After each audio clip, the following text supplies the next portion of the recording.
Good morning, everyone. Thank you for coming down here. We are here today to do a findings review and a walkthrough on an officer-involved critical incident that happened on November 8, 2022 at 1726 South, 900 East.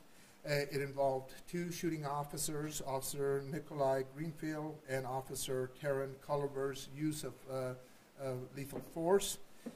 From the Salt Lake City Police Department. Per our protocol, they were investigated and supported by a protocol team from the West Jordan Police Department. The following facts were developed from the protocol investigation of this matter. As I said, they were led by the West Jordan Police Department in the investigative task force.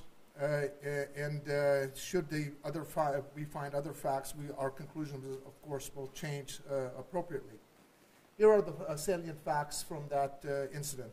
On November 8, 2022, at 11:35 a.m., Salt Lake City police officers Greenfield and Culverwell were dispatched to assist the Huntsman Mental Institute's Mobile Crisis Outreach Team, MCOT for short, which provides services for Utah residents experiencing mental health challenges, while they made contact with George Gula, who was reportedly on illegal narcotics and sleeping in his family's garage at their residence in Salt Lake City.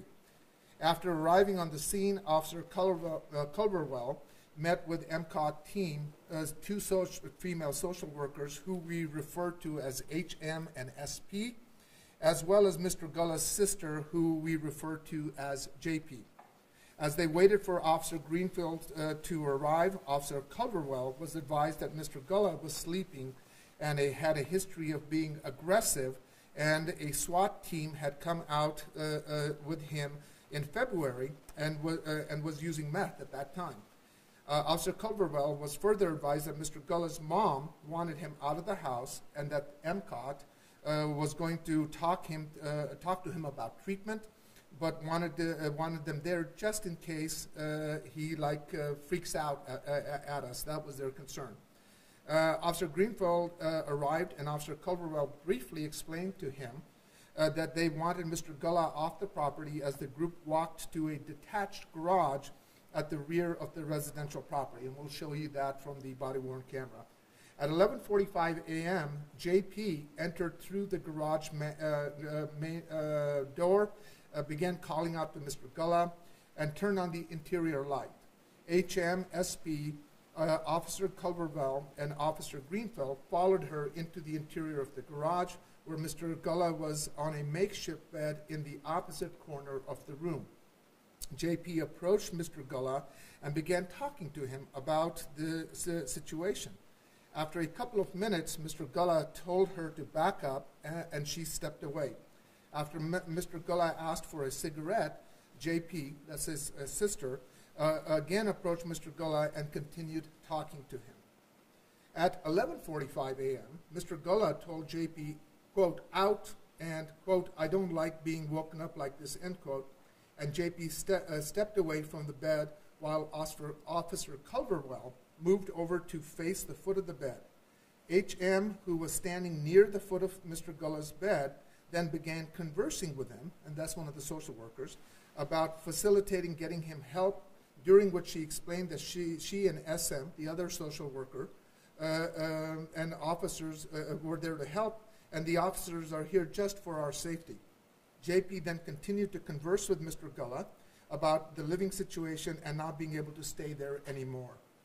As JP talked to him, she explained that their mom had also brought it to our attention that there has been some uncomfortable aggression towards her, asking her for money and things like that, and a potential threat like you might have to kill somebody in order to get what you need, end quote. At 11:52 a.m., Mr. Gulla groaned loudly and then expressed, quote, first off, this is effed up. This is effed up. What's happening right now? All you guys, end quote. And JP continued to speak with him at this time. At about 11:53 a.m., Mr. Gulla turned up the volume of the radio, which had been on in the background. JP stepped away HM moved to the foot of Mr. Gulla's bed and began talking to him, and JP asked him about buying cigarettes. Mr. Gulla then reached towards the foot of the bed and grabbed a gun off the shelf and raised it. Immediately, Officer Greenfield yelled, "Gun," and both officers drew their handguns and began firing.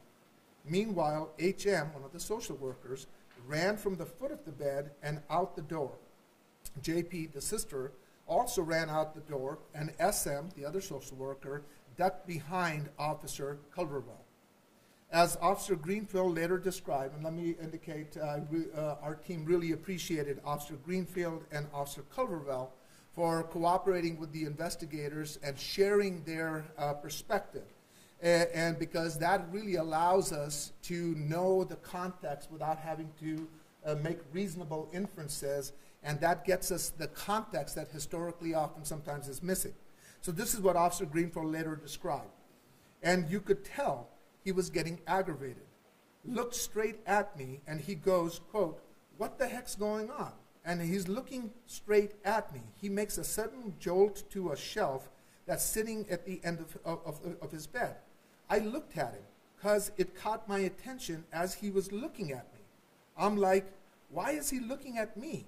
Makes the jolt, grabs a gun off the shelf, pulls it towards his body, looks right at me, and then begins to point the gun at me. And that's critical because that kind of particular information often is missing, and we appreciate their cooperation with us. Officer Greenfield further explained, he looks straight at me, right in my eyes, and then he's sitting on his butt, and he just reaches like really fast, like he's trying to get one up on me, is how I feel it. He reached, grabbed the gun, and then immediately pulled it back to him. Like it was so fast, if I blinked, I would have missed it. It was just that fast, and that's when I could clearly see the gun as he pulled it off the shelf. Similarly, HM also, the social worker, later described, quote, he reached and I looked to see what he was reaching for, and I saw it was a effing gun, and I saw it was a gun. And I was like, oh, F. So my initial instinct was like, run. So he was going like this with the gun, like raising it up, and I started running. In addition, SB later described, he like went for something, and I, in my head, I'm like, there's no way, that's a gun. And then I saw it, like he pulled it out. And then just like he reached for his like gun, it looked like he just started shooting like this, like sideways, if that makes sense. JP, the sister, also described, quote, all I remember is that that is some type of handle, black pipe-looking handle come out, and then instantly the two cops reacted to that like I heard shooting. Following the shooting, Officer Greenfield called out shots fired. Both officers began yelling commands to show them his hands and to put them on the bed.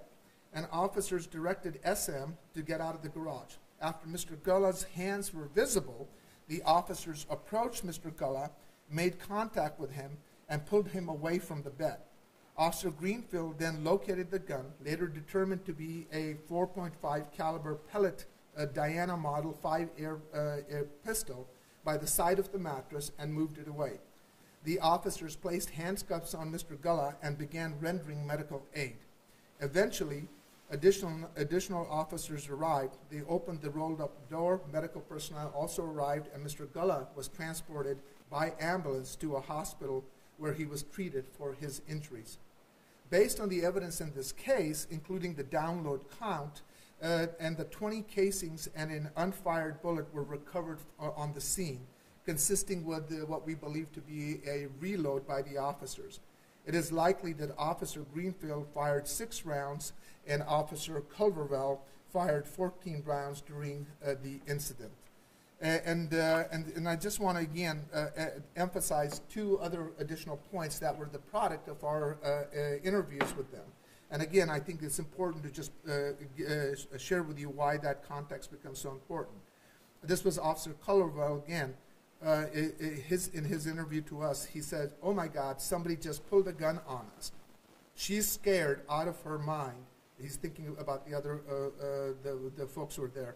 I'm somewhat scared, like I was just training dialed me in, I guess, and saved my life because that's all I really cared about. It's like I had her, I had the other MCOT worker, I had my fellow officer, myself, and it was like somebody needs, like I need to protect myself here. So that's really important to get that kind of granularity and information about the situation. And again, just to highlight another point from Officer Greenfield, his statement.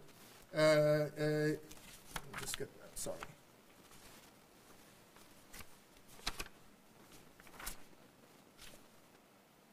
No, excuse me.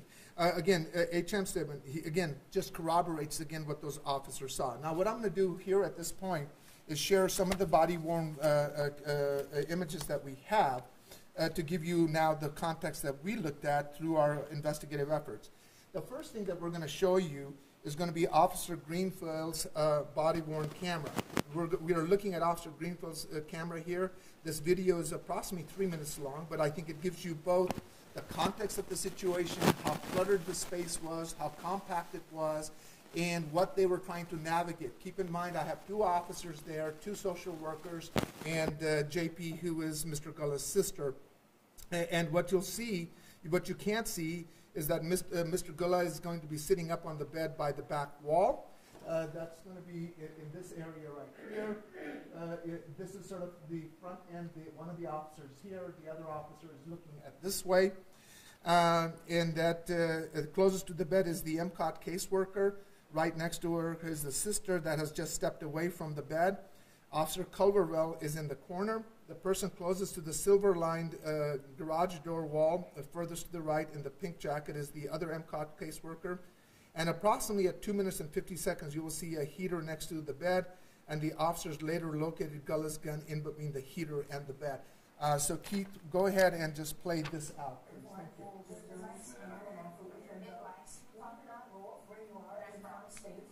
Officer, workers. There's nothing about them wanting to go into the proceeding by the courts. And so that is something that can happen. That can be a good thing. But frankly, if you lost your right to vote, you can advocate to get it back, and you're left to help you do that. And He's in this area right here. So you see the arm? Get up, and there's a shelf that's right in this area. more of some of those poll worker issues we've been talking about more recently. Shots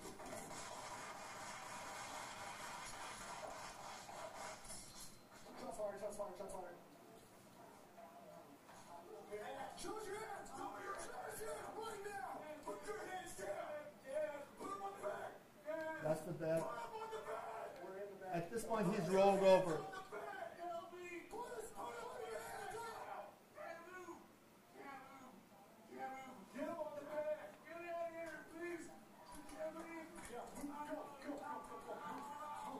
They're giving direction to the social workers to get out of the space.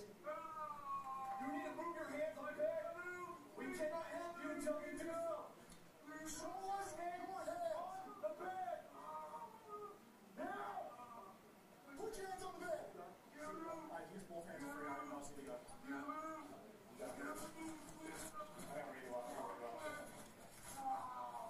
Oh, shit.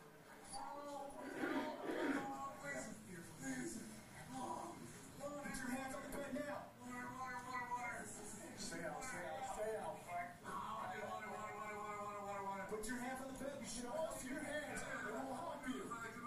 Show us your hands, we can help you. Show us your hands. Show us your hands. Put your hands on the bed. Now.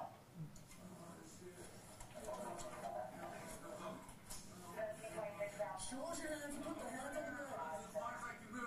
Hands on the bed. They still don't know where the gun is, whether it's in reach.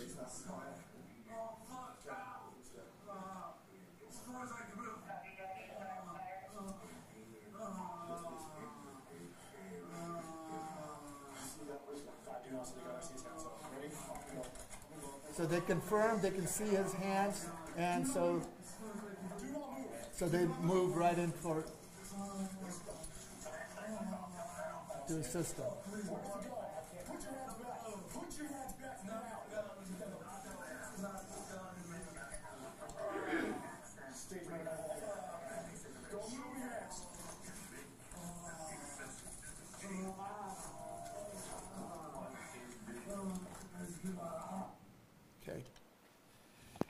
And that, that highlights how quickly this happened. So the other thing that we had was, this is a body cam from Officer Culverwell's perspective. You saw that from Greenfield's Culverwell. So he's over there. That was the first video that we saw. This gives you much more clear line of sight to the bed where Mr. Gullah is. And so go ahead and Keith played this for, as well. Social worker.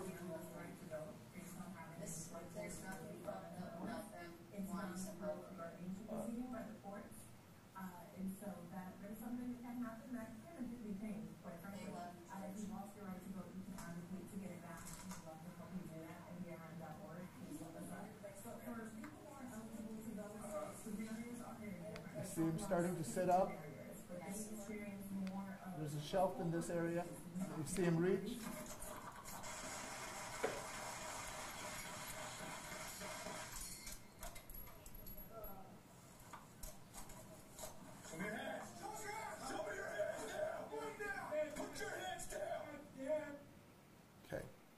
So then what we were able to do was to take Officer Greenfield's video and slow down a little bit again to get a better sense of the movement here. Go ahead and just play that out. Again, there was a lot of debris there, but we felt comfortable because the line of sight was there from there.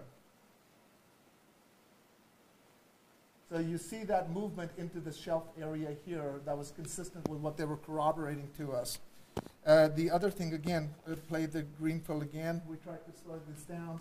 Again, in this area. This was as close approximation we could get independently.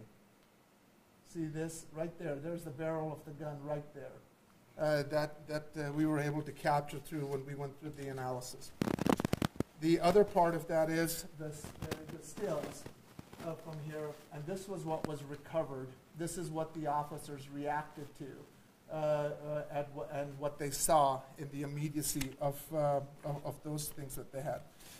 So based on the subsequent interview that was done by the two officers, again, I want to thank them for their cooperation, as well as the social workers who were there and their information that they communicated to us, as well as JP's sister, which all of them corroborated what they believed was that he was grabbing a gun. Based on that, our conclusion is that the officers acted in the way that they were trained. They perceived a threat that was reasonable, and they reacted to that threat, and therefore the use of force is justified under the state's affirmative defense and was reasonable, and we would not proceed any further from that. I'm happy to answer any questions at this point. And let me just indicate that Mr. Gullah was charged, he survived, and he was charged with 2 counts of assault on a police officer with a dangerous weapon, as well as 3 assault charges given the 3 civilians. He pled guilty to 2 third-degree felonies just recently, about 6 weeks ago. He was sentenced, and hopefully he's getting the treatment and help that he needs. And that was one of the reasons why we waited so far, because that case had to work its way through the system. Any questions? Yes, please. Can you just maybe discuss a little bit here? There's been this push to have mental health crisis social workers be able to respond and provide this intervention, or just maybe to be the first line of defense. Can you guys discuss how this worked or didn't work, or what you would like to see different? Sure. No, that's a great. Thank you for that question. I think the MCOT outreach team is critical to this kind of work. And I think that effort is both noble and needed. And at the same time, what this incident shows is that these can be very highly dynamic situations.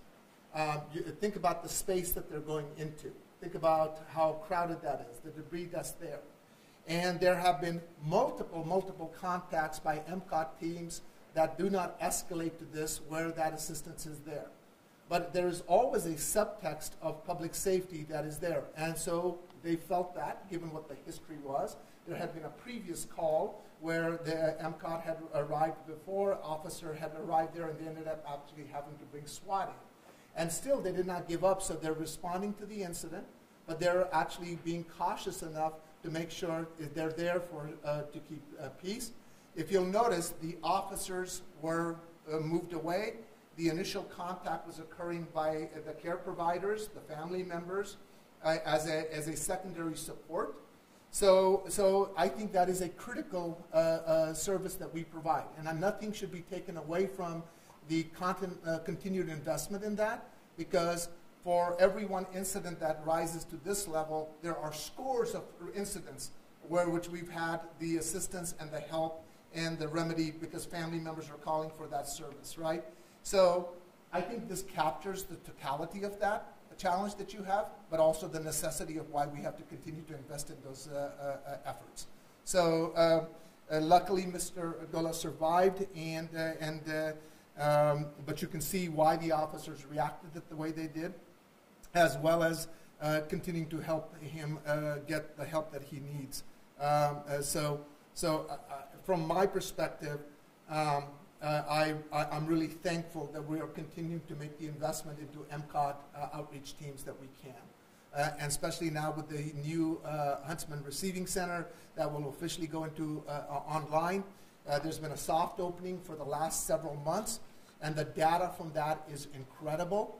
We've had hundreds and hundreds of people who have been both through MCOT and from field diversions from officers going there, and the primary access to mental health services and triaging that as a public health need has been remarkable. I'm just off the top of my head. I know that they've had close to probably, I think close to 1,300 or 1,400 people who have gone through that, those different things. And so when that officially goes on, that will give us one more additional critical resource in our community to address this issue. But that field contact by MCOT teams, there's just no substitute for that. That is just going to continue to happen, and I think it's just smart to recognize each situation can be different and to have the safeguards in place. Any other questions? Any other?